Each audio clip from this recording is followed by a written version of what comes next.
ഭാര്യര് പറയും പോലെ ഇത് അയാളുടെ കാലമല്ലേ, കാർത്തികേയൻ മുതലാളിയുടെ കാലം. താൻ നല്ല സ്റ്റൈലായിട്ട് സംസാരിക്കുന്നു. ഇതിനകത്ത് എന്റെ അമ്മായിയമ്മയുടെ 28 സദ്യ ഉണ്ടാവുന്ന ശ്രീനിവാസ, എനിക്ക് ഈ പറച്ചിൽ പണ്ടില്ലാത്ത സ്വഭാവമായിരുന്നു. ചെയ്താ ശീലം. ഞാനാ കാർത്തികേയൻ, മംഗലശ്ശേരി.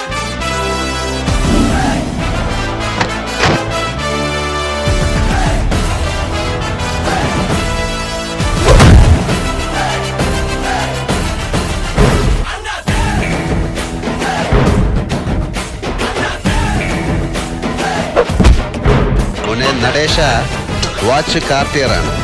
1.5 ലക്ഷം രൂപ വില വരും. മോനെ പുരുഷു, ഈ കാർഡിന് എന്റെ ടേബിൾ ഇറക്കി കളിക്കരുത്, കീറിപ്പോ. ഇത് പറഞ്ഞിട്ട് പോകുന്ന എന്റെ പേര് മറക്കാതിരുന്നാ മതി. ഈ കളി ഞാൻ ജയിക്കാൻ വേണ്ടി മാത്രം കളിക്കുന്നു.